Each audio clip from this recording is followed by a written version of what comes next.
Oi, fim do mês, hora de avaliar as leituras do mês de junho. Meu nome é Maísa e eu sempre gosto de fazer uma avaliação das leituras que eu fiz no mês. Esse mês eu consegui ler 12 livros, foi uma média boa. Eu tenho tentado diminuir, mas eu sempre vou acrescentando mais e mais histórias. Quero compartilhar com vocês aquelas 5 que me marcaram mais. Bora ver quais foram? O primeiro livro foi uma leitura que eu fiz para um projeto do Clube do Livro BH com a Karina. O livro é Assim que se perde a Guerra do Tempo, uma ficção científica publicada pela Suma, dos autores Amal El-Mohtar e Max Gladstone. E é uma ficção científica que, na verdade, traz uma história de amor. Então, o que nós temos aqui? Há muitos anos na frente, então, acontece uma guerra em que 2 agências que fazem viagem no tempo estão relacionadas. Essas agências, elas mandam seus agentes no passado em pontos específicos, mas que têm um reflexo muito grande em situações que elas querem que sejam evitadas no futuro. Então essa parte da ficção científica ela é confusa, principalmente porque ela não é explicada em momento algum. Mas o que se sabe é isso, é uma guerra entre 2 agências, a gente não sabe a motivação, quem está mais certo, ou existe alguém que está certo nessa guerra. Mas 2 dessas agentes vão se encontrar em diversos momentos, que são a Red e a Blue. E a Blue, por uma brincadeira, ela acaba deixando uma carta para a sua concorrente. E assim que começa uma troca de cartas. Então, apesar de ser uma ficção científica, isso é só pano de fundo para o relacionamento dessas 2. Que ele é, sobretudo, através de cartas que uma vai deixando para outra. Tão lírico, são cartas tão belas, tão recheadas de poesia. Então eu li esse livro no início do mês e eu ainda tenho a sensação da troca das cartas dessas 2 personagens. Bom, e elas têm uma séria dificuldade, porque elas não podem se encontrar de forma alguma, porque qualquer alteração pode ser percebida pela outra agência. E, evidentemente, essas agências tomariam atitude com relação a essas 2 personagens. Então foi uma troca de cartas muito bonita, isso me pegou de tal forma que eu dei 5 estrelas, favoritei. É uma edição, tá muito caprichada, capa dura. As páginas que contêm as cartas, elas são diferentes, elas são num cinza e a gente consegue definir onde é carta e onde é a descrição, né, onde uma delas está narrando o que está acontecendo. Tem algumas ilustrações ao longo da história, mas o que é gostoso mesmo de acompanhar são essas cartas que elas vão trocando. E assim, muito rápido de ler, são menos de 200 páginas, principalmente se você não está preocupado em entender essa parte da ficção científica. Se atentem às cartas, é o que tem de bonito e é o que fica dessa história. Agora uma fantasia, eu já recomendei bastante, vou continuar panfletando durante um tempo. Eu fiz a resenha dessa história já, foi a primeira resenha do canal. Foi uma leitura coletiva junto com o Loucos por Leituras Conjuntas. É A Cidade de Bronze, uma publicação de 2018 da Morro Branco, da S.A. Chakraborty. É o primeiro livro de uma trilogia. No Brasil nós só temos os 2 primeiros livros publicados e eu já deixei O Reino de Cobre, que é a continuação, na minha lista de leituras do mês de julho, porque eu fiquei realmente encantada. Aqui nós temos a Nahri, que é uma órfã que cresceu sozinha, sem conhecer suas raízes, e ela tem algumas habilidades. A primeira delas é de cura, a segunda é de entender idiomas. Ela não sabe como isso se dá e ela tenta ganhar dinheiro através da cura das pessoas. E ela também vive de pequenas trapaças. E numa dessas trapaças ela está envolvida como se fosse uma sessão de exorcismo. Acontece que ela canta uma cantiga numa língua que ela nunca ouviu ninguém falar. E essa língua é uma língua muito antiga que acaba invocando um ser muito antigo, que é o Dara. O Dara, ele é um deva ou um gênio e ele vai atrás da Nahri querendo saber como assim ela... falando, né, ela o chamando através dessa língua tão antiga, ela sendo apenas uma humana. Nesse meio tempo eles são perseguidos por seres que são os Ifrits, eles vão fugir e o Dara resolve levar a Nahri até Devabad, ou a Cidade de Bronze, para que ela receba proteção e para que eles tentem entender por que ela tem essas habilidades e por que ela sabe essa língua antiga. Na cidade nós temos o príncipe Ali, que é um príncipe muito jovem, cercado ainda de de dúvidas, muito imaturo, enfim, essas histórias vão se cruzar. Eu gostei muito por conta da ambientação, essa ambientação do Oriente, desses seres que são poucos, eu li poucas vezes. Então a gente tem elementais do fogo, elementais do ar, elementais da água, tribos de povos diferentes, uma população de humanos que são mestiços e que são extremamente marginalizados. A gente tem política, a gente tem uma série de questões que acontecem no livro que eu gostei muito, tanto que espero em breve estar aqui falando bem da continuação Reino de Cobre. Terceiro livro, Fantasmas do Mercado das Sombras. Essa é uma publicação da Galera Record de 2019, da Cassandra Clare e de vários outros autores. Fiz essa leitura conjunta com a Ju, do perfil Viajando Através da Estante. Foi uma leitura deliciosa, porque eu não estava com altas expectativas. A gente tinha lido Os Pergaminhos Vermelhos da Magia e confesso que, apesar de amar o casal Malek, eu achei o livro muito lento. E ele é um livro escrito em 2 mãos. Então, por conta disso, fui com expectativas baixas, o que foi ótimo, porque esse livro é sensacional. É um quase calhamaço de quase 500 páginas que foi super fluido de ler. Aqui a gente tem o irmão Zacaria, que é o irmão do silêncio, e esse irmão Zacaria, ele perpassa todas essas histórias, ele amarra uma série de pontas que não necessariamente ficaram soltas, mas que deixam um gostinho de entendimento melhor. Vale também mencionar que esse aqui é um livro para se ler depois de ter lido Artifícios das Trevas, depois de ter lido Instrumentos Mortais, Peças Infernais, porque ele tem contos relativos a todas essas histórias. Ele é uma preparação para a Corrente de Ouro. Então nós temos essas primeiras histórias que são após os acontecimentos de Peças Infernais. A gente vai ver os filhos daqueles caçadores de sombras que a gente encontra nessa trilogia. Depois a gente tem alguns fatos que ajudam a esclarecer algumas coisas que acontecem em Instrumentos Mortais.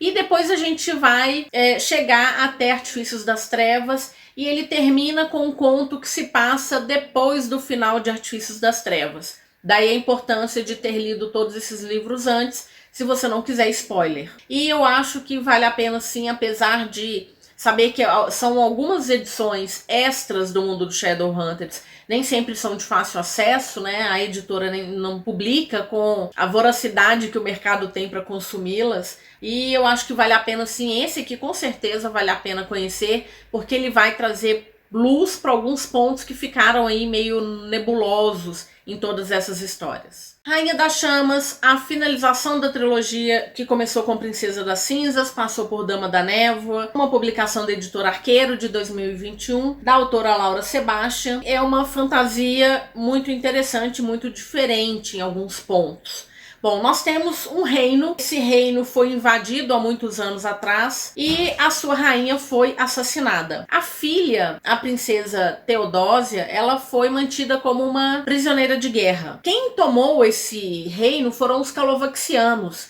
O reino de origem deles é um reino muito árido e eles não têm muita habilidade, eles não têm habilidades, não têm vontade, na verdade, de tornar esse reino mais próspero. Então o que eles fazem é saem dominando outros reinos, e quando eles exaurem todas as riquezas, eles vão partindo para outros reinos.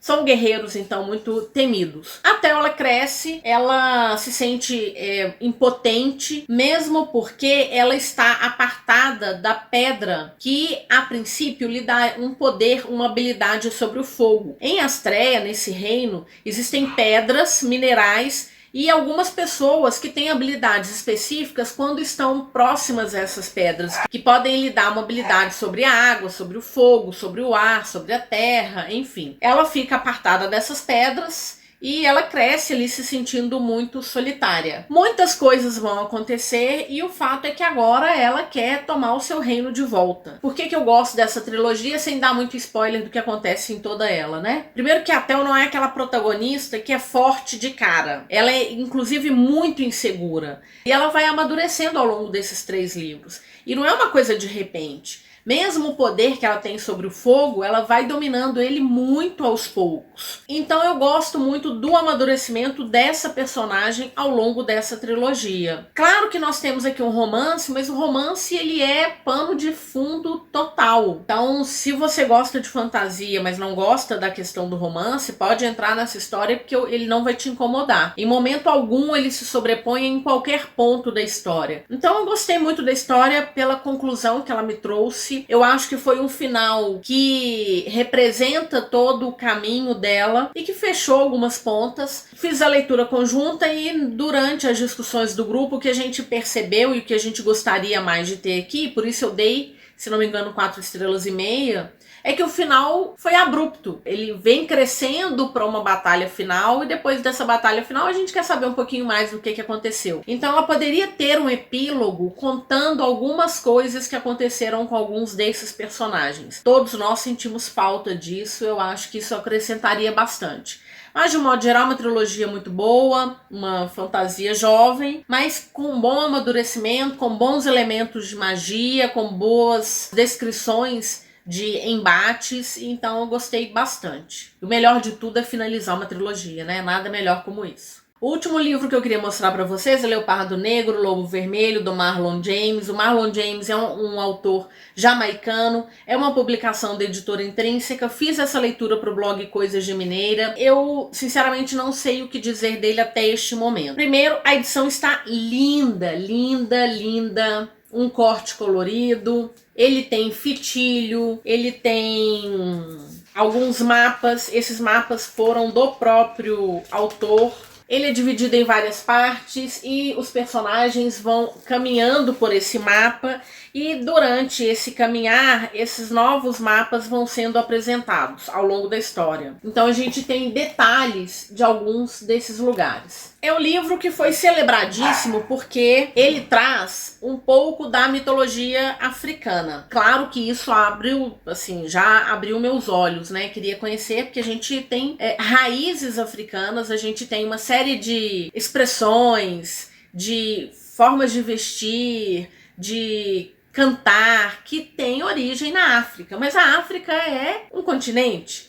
Então, quando eu ouvi falar que ela tinha um pouquinho dessa mitologia africana, eu fiquei imaginando se era um pouquinho de cada canto, enfim, de onde seria tudo isso. Fato é que a gente tem aqui uma história ancestral, ela como se ela fosse anterior à colonização da África, então com seus povos e sua cultura original. Nós temos aqui um personagem que é conhecido como o Rastreador, é um personagem que tem um faro aguçado, e por conta disso ele é sempre contratado para encontrar coisas perdidas. Maridos perdidos, objetos perdidos, crianças perdidas. E ele é contratado para encontrar uma criança. Ninguém fala muito sobre quem é essa criança, mas claro que ele sabe que essa criança deve ter uma importância. Ninguém contrataria ele e mais um grupo de mercenários, então ele não é o único contratado para essa missão. Essa criança com certeza tem alguma importância e ele vai tentando descobrir quem é. Um outro personagem que é interessante, que também faz parte desse grupo de mercenários, é um metamorfo. Ele é um leopardo negro que pode assumir a forma de um homem e que vai fazer companhia para o rastreador desde quando ele é bem jovem. Eu sei que muita gente diz que não consegue passar das 100 primeiras páginas, 150 primeiras páginas,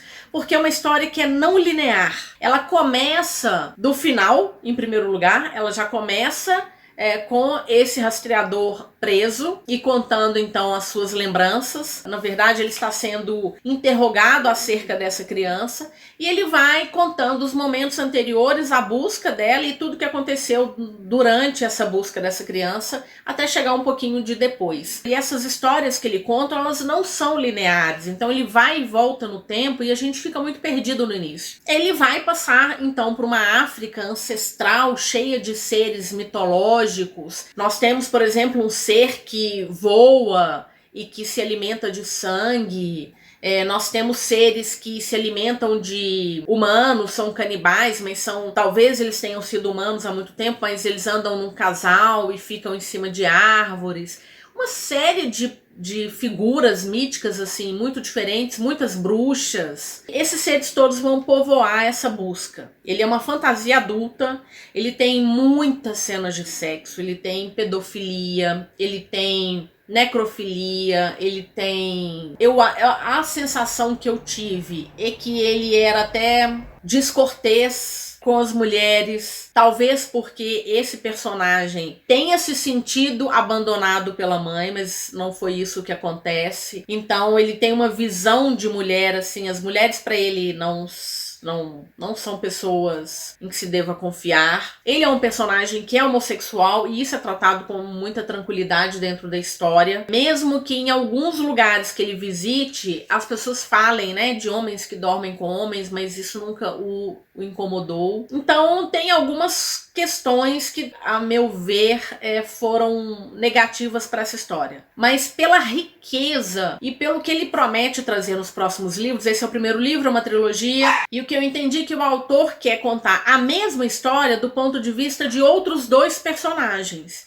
E aí isso pode passar a ser interessante, porque várias coisas que me incomodaram aqui talvez sejam mostradas de uma forma diferente, sob o olhar de um outro personagem. Principalmente porque o segundo personagem que parece que vai contar a história é uma bruxa, uma feiticeira que ele fala mal dela bastante. E eu achei até que chegou a ser muito sexista nesse aspecto, mas talvez vendo do ponto de vista da bruxa, a gente vai ter uma percepção diferente. Esse personagem não é confiável. Você não pode acreditar na fala dele. Daí a questão do autor trazer outros dois pontos de vista. Então, eu não sei dizer pra vocês se eu gostei dessa história, mas é uma história que não me sai da cabeça, hein? Eu acho que quando uma história permanece com a gente, mesmo depois de muito tempo que a gente leu, isso é ponto pra ela. Com certeza, quando os próximos livros saírem, eu vou querer ler, principalmente o segundo, mas fica aí a dica. Então foram essas minhas leituras, espero que vocês tenham gostado. Já leu algum deles, tem intenção de ler? Vou deixar o link de compra se você tiver interesse aqui na caixa de descrição.